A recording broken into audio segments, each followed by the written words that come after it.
Today at Executive Chat, we're going to meet Jeff Maggioncalda, CEO of Coursera.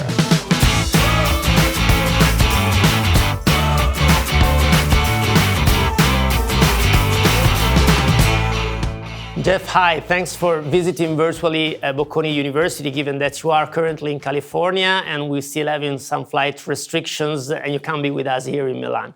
So let me get started with a question. Coursera was founded in 2012. Clearly, first days for the Edtech sectors.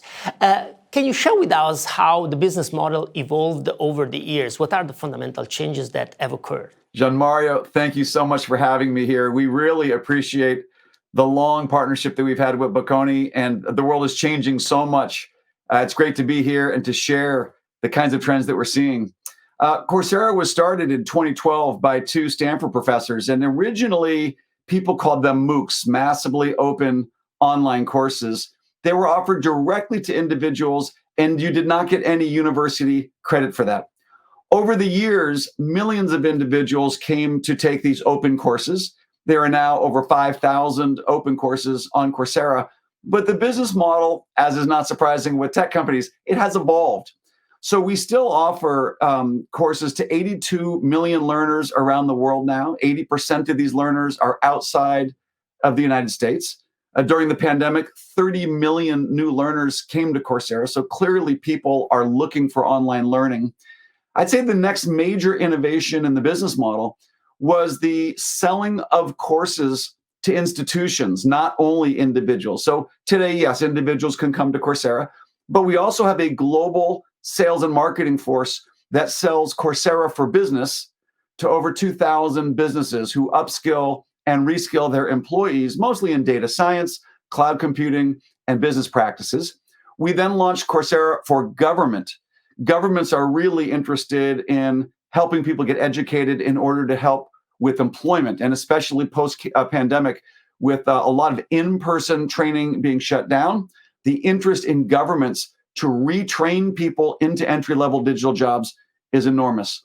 And then finally, in October of 2019, we launched Coursera for Campus. This is another institutional offering to any of the 26,000 academic institutions who are now actually using our university partners' courses, like Bocconi, and they're delivering these courses almost like digital textbooks to students on campus earning degrees. So that was the next major innovation, was selling to institutions.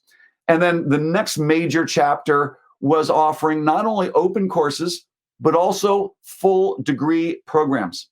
So that we now have over 30 degrees that are available from universities on Coursera, and they're completely online. So you can earn a master's from University of Pennsylvania or University of Michigan. You can get a master's in entrepreneurship and innovation from HEC Business School in Paris, all on Coursera online. So that was the next major evolution, is actually delivering not only open courses, but also degrees. And then the one that right now is a major push that we have are delivering what we call entry-level professional certificates. These are designed for people with no college degree or background in a digital field, and it trains them for entry-level digital jobs. And you can actually get awarded academic credit towards a bachelor's degree if you finish one of these industry professional certificates. So this is pretty amazing, an incredible evolution in terms of diversification and in terms of numbers. Let me ask you to elaborate a little bit more on the partnership between Coursera and universities. You have been an MBA student at Stanford, if I remember well, and you know how much we value the services on campus and the physical presence also on campus. What kind of partnership an edtech company like Coursera can offer to universities like Bocconi and leading schools in the world? Well, it's very dynamic and it's changing quickly, Gianmario. One of the things that, as I mentioned, we do for university partners who want to put their degrees or some number of degrees fully online is they will author and publish them on Coursera. And importantly, what most of the universities who put degree programs on Coursera are doing is they're really looking for a global audience, particularly people who are working, people who have families, people who cannot come back to the campus. And so there are MBA programs and there are data science programs, degree programs on Coursera, and you could do the entire thing without going on campus. But the service that you're talking about, we call it Coursera for Campus, is really blending together online and on campus, and different universities are doing it in different ways. For the students out there who are thinking about what it's going to be like to be managing a business post-pandemic, there's really, I think, a similar kind of challenge that businesses are facing, similar to universities, in the sense that at Coursera, for instance, we have adopted a work from anywhere policy. And what that means is we still have offices, and those offices have collaboration spaces and desks, and they have, cafeterias and all that. But we don't require people to come back to the office. If you want to come back to the office, that's great. If you don't want to come back to the office, you can work from home. That's fine. And we're now hiring people all around the world who could not work at Coursera if they had to come to an office because they're in Virginia, or they're in Annapolis, or they're in France. And so this idea that some of our people are on campus, we call it campuses at Coursera, some people are off campus, and then some people come and go at different times, I think will be similar to what many universities face. I think that younger students really looking for a residential experience are going to be more likely to want to come to campus, at least for certain semesters. But they might want to, like they do a study abroad, they might want to do some of their degree program remotely.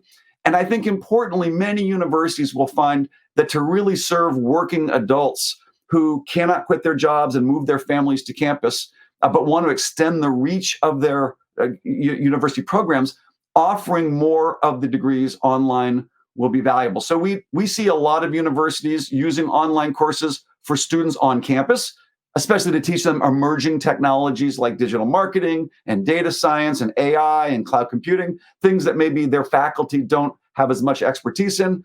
And we also see universities using Coursera for students who are not on campus. And I think that the blend will be the full range in between. And this is all very promising, and this demonstrates that the future will be more and more hybrid. Jeff, one last question. Clearly, in March, we have had the IPO of Coursera, which is probably one of the first ones in the field of Edtech. What do we have to expect for the future in terms of innovation, given this financial consolidation of the company? Well, Gianmario, I've been a CEO now for almost 25 years. When I finished at the Stanford Graduate School of Business, my first job after that was to start a company doing fintech with Bill Sharp, who was a professor and Nobel Prize winner at Stanford. And what I've learned over the years, I've raised a series A, B, C, D, E, F, and then an IPO at Financial Engines. And then coming to Coursera, I've just been here now 4 years. I did a series E, a series F, and then an IPO. So I don't know if that's 10 or more financings. IPOs, for the most part, they're just investment financings that makes also your stock more liquid. You do, of course, have to meet certain standards of governance and disclosure so that public markets can fairly trade in the stock. But I think what it really represents is, and not just the IPO, but also the rounds before that. We raised 100 million in the Series E. We raised 130 million in the Series F. We raised 500 million in the IPO. So I've almost raised $1 billion since coming to Coursera in the last 4 years. And I think what it really reflects is a recognition by investors of how much need